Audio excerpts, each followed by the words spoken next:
Урматтуу төрага, ар бир депутаттын өзүнүн көз карашы бар да. Сиз антип көз карашына комментарий бергенге укук болбосо керек. Ар бир депутаттын өзүнүн пикири бар да.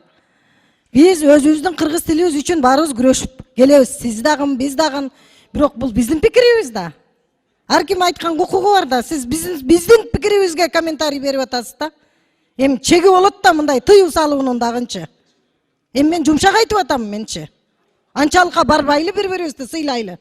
Ар ким өзүнүн пикирин айта алат да. Жанда таптакыр эле добуш берип коюп эле талкуу кылбайлы кете берели анда мыйзамдарды. Келгиле анда 3 окуудан 1 өткөрүп салалы бүгүн.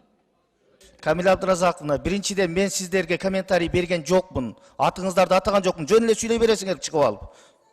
Эч кандай сиз өзүңүз маани берсеңиз, сиз туура эмес чыгып атасыз. Мен сизге комментарий берген жокмун. Кыргыз тилине күйсө менчилик көр. Айтышпай отуруңуз сиз. Табло менен кетебиз. Нурбаев Жалалдин Паездиновичте. Рахмат. Отуруп бербейсиз беле? Урматтуу. Кечиресиз, мен экинчи жолу сөз бербейм. Мен регламент боюнча мен укугум бар. Эгерде сиз айтыша берсеңиз, мен сизге 1 айга сөз бербей койгонго да укугум бар. Регламентти окуңуз. Таң атканча турсаңыз да сөз бербейм. Мен 1 жолу бердимби, экинчи жолу регламент боюнча мен бербей койгонго толук укугум бар. Укугуңуз жок. Мен сөз бербегенге укугум бар. Алтынбеков Айбек Алтынбековичте сөз.